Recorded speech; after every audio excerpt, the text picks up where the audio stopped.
On March 31st, 2016, Hyperlight Drifter was released on the PC. It received widespread acclaim for its SNES-inspired visuals, excellent sound design, satisfying gameplay, and use of visual storytelling. Now, 10 years later, I have just now started playing the game. I have tried a few times in the past, being as a smaller kid, to get into Hyperlight Drifter. However, because of the game's higher difficulty, I struggled to grasp the mechanics of the game and even get past the tutorial, so I laid it aside for many years, until around late January or early February of this year. I noticed it in my family Switch library and remembered how I'd never even made it past the early beginnings of the game. So I got my dad to lend me the copy of the game, and I started playing it on my Switch. Less than a week later, I bought my own copy, and now, as of writing the script, I've beaten the game twice and I'm currently replaying it again. Coincidentally, the game is turning 10 years old, and I thought it was fitting to make a video on the game. So, I hope I can share with you the beauty of a game that Hyperlight Drifter is. This is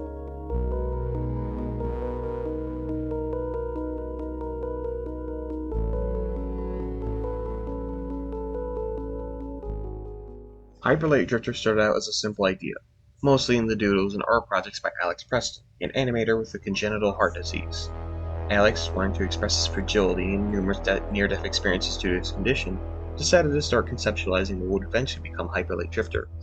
After a few years, he decided, with his learned skill set as an animator, to work on a game that acted as a representation of his experience with his heart disease, and this game would be Hyperlight Drifter. A Kickstarter for the game was launched in September of 2013. The game originally was only slated to release on PC platforms, but after the Kickstarter decimated its original $27,000 goal and reached almost $6,500,000 in funding, it was promised to come to consoles such as the PS4, Xbox One, and Nintendo Switch. Or other platforms such as the Ouya, PS Vita, and Wii U were originally part of the porting plan, were scrapped due to numerous issues such as contractual problems between Nintendo and Yo-Yo Games, which were the creators of the engine that Hyperlight Drifter runs on, the PS Vita being too hard to build for, and the Ouya underperforming and being discontinued. But nonetheless, the game was underway. After almost 3 years of continuous work on the game, Alex and his team, now working as a studio under the title Heart Machine, the name being an allegory for the device's crucial to Alex's health, Hyperlight Drifter was released to the public. Shortly afterwards, my dad found out about the game through the composer of the game, Disasterpiece. He learned about Disasterpiece through Fez and seemed really interested in the game, mostly out of that regard. So he purchased it on Steam and didn't really play it. Sure, he tried it out once or twice, but ran into the same high difficulty bar that I would run into as a kid. Did purchase the original soundtrack, but never really heard it in-game. So, the game went untouched for around 9 years. But as previously mentioned, I eventually tried it out with a fresh pair of eyes, and I sure am glad that I did.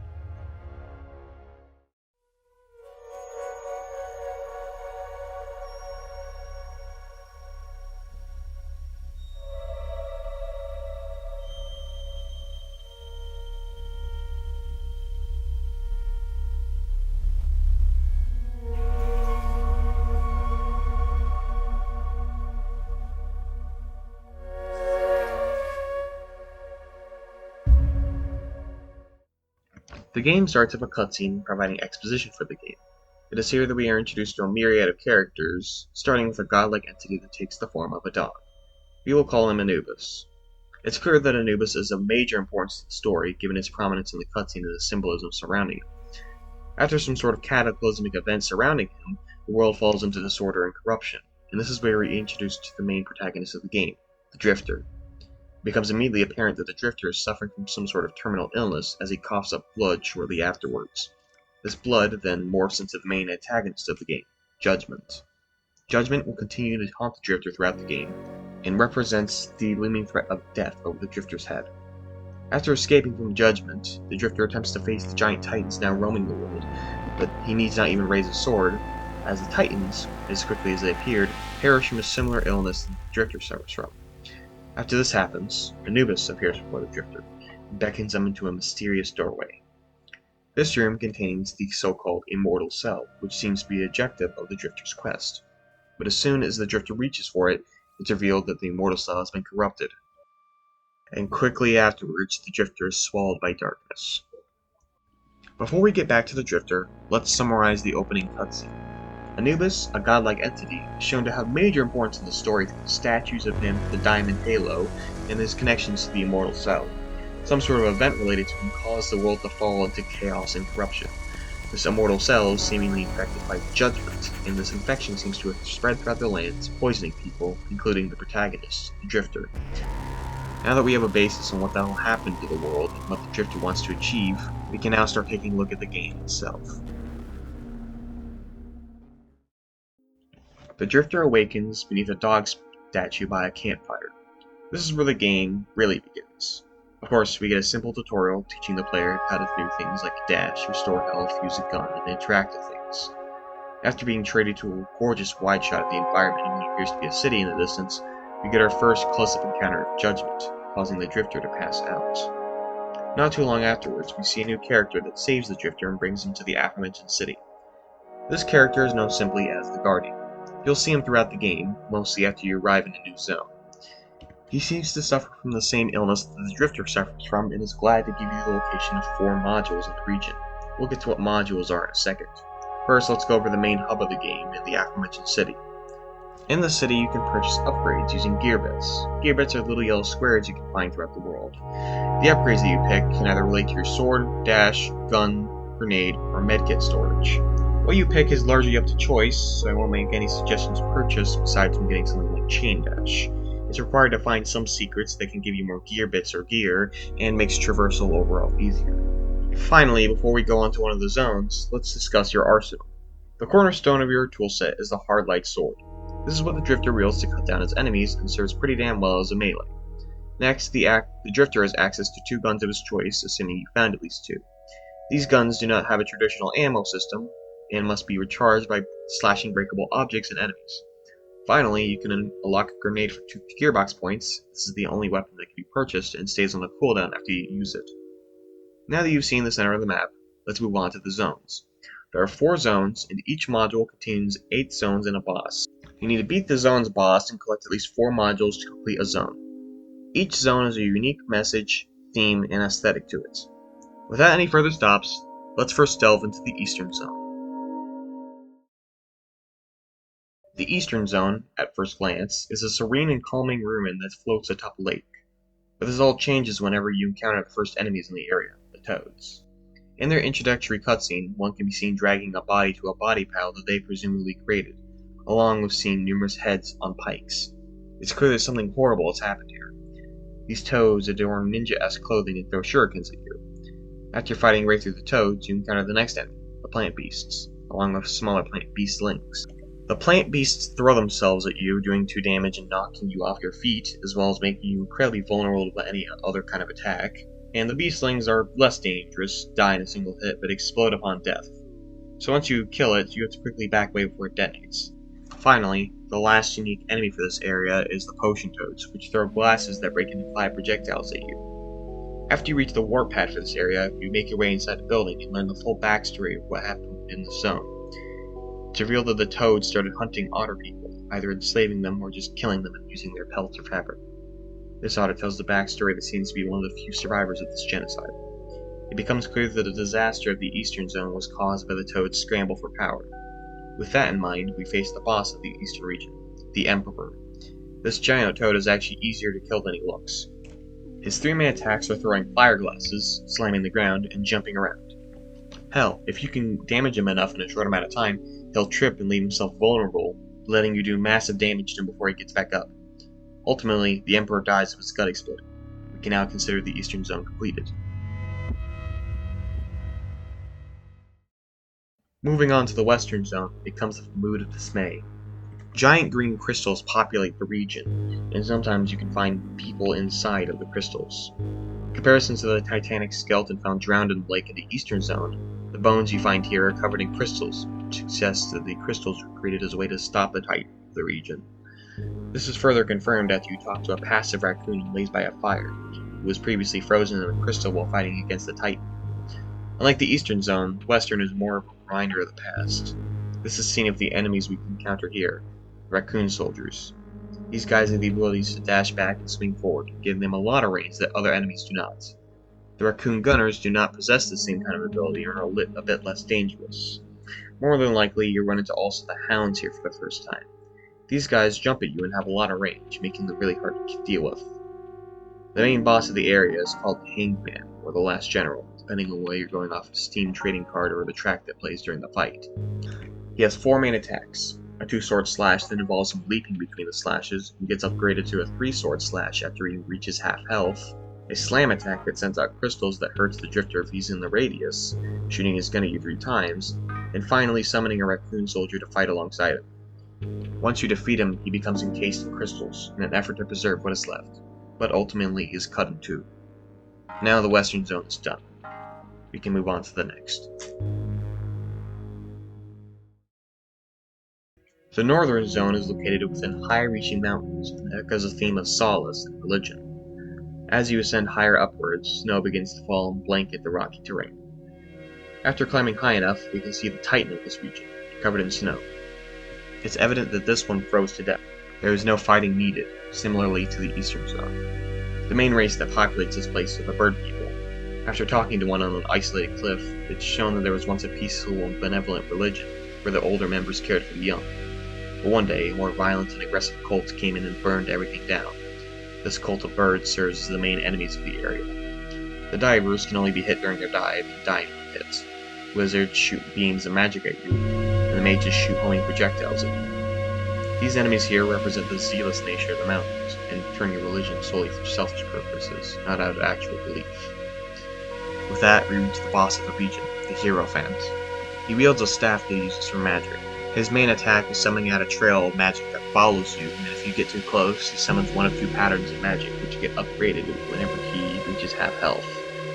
Upon killing him, his disguise falls off, revealing a normal bird that falls to the floor dead. With that, we have only one zone left to go. Unlike all the other zones, the southern zone is the only one that cannot be accessed until all the others are completed. It is meant to be the last zone you complete. Also, assuming that you would talk to the Guardian in each zone, you've also seen his health slowly decline, seemingly progressing quicker in the disease than you. Upon reaching the first room for the region, you can see the Guardian crumpled up on the floor, with his armor scattered and broken into pieces. Talking with him one last time will once again give you the locations of 4 modules, but also his backstory. It's revealed that he lost his wife and children to the illness that plagues the land, and left, unable to stare at their bodies any longer, feeling the crushing guilt of loss. Then he came into contact with Anubis, like we did. After recounting his tale, he passes away, with only the Drifter there to comfort him. After this, you have the option to take his gear, and wearing it will give you a small bonus on stamina regeneration. After reaching the main area of the zone, it doesn't really show much about the region. It's a scrapyard at best. There are robots scanning the landscape, but they don't really do anything besides that. Strangely, this region seems to lack the skeleton of a Titan, unlike the other 3. Upon heading deeper, though, the true nature of the southern zone is revealed. You come across giant organs still operating, massive tanks, and the unfinished remains of a Titan. It becomes evident that this zone is responsible for the construction of the Titans. It now becomes clear that the zone's theme is control, the desire for control, to prolong, to use technology to turn the tides of death. Ultimately, this technology did more than good, and left the region in shambles. The boss of this region is the Archer, a fast and precise enemy. They shoot arrows at you in either one time or in a burst of 3, and periodically stop to throw mines down. The main way to get around these is to throw a grenade or play around them. Upon beating them, they fall to the ground. The main difference here between the other regions is that there are 3 more mini-bosses you can fight. There is the Reaper, who wields a big laser scythe, the Sorcerer, who flies around throwing homing balls at you, or the Summoner, who jump-scares you by pretending to be a module and commands drones to fight for them. These fights are mostly optional, but doing so often met you with module or gear bits, so it's advisable to seek out at least 1 or 2. Upon defeating the Archer and collecting 4 modules, we can raise the final pillar and head back into the city. Upon entering the city again, we can see the main square pulsing with a pink energy. Interacting with it will bring you down deep into the heart of the continent.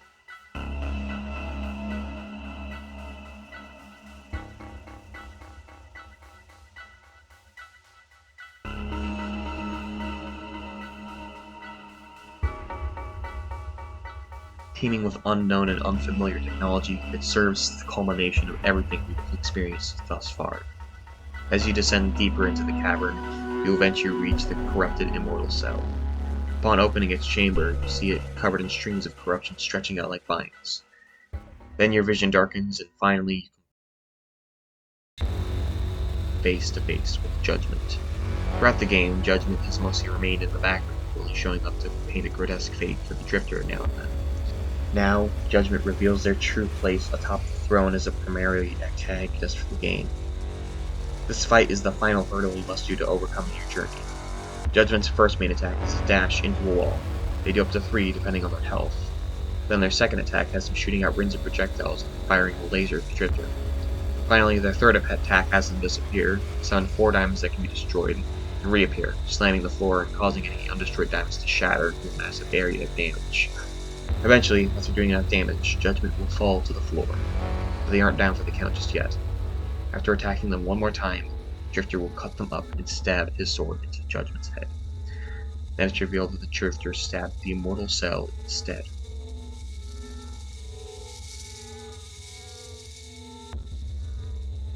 Falling to the floor, bleeding, the Drifter makes his way out of the crumbling chamber, now being led by Anubis. He slowly makes his way out, back to a very familiar statue.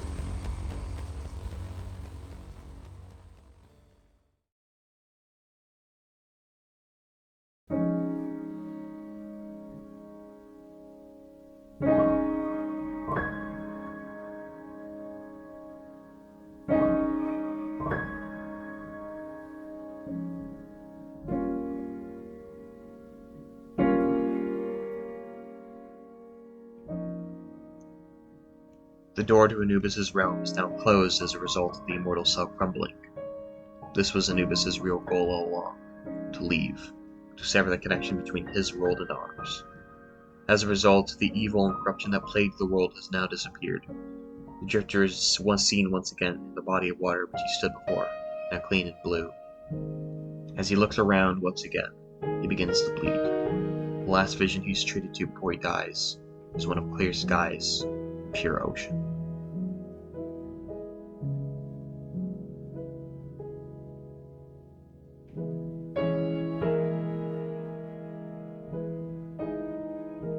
In the end, I realized that the Drifter was not searching for a cure for his illness.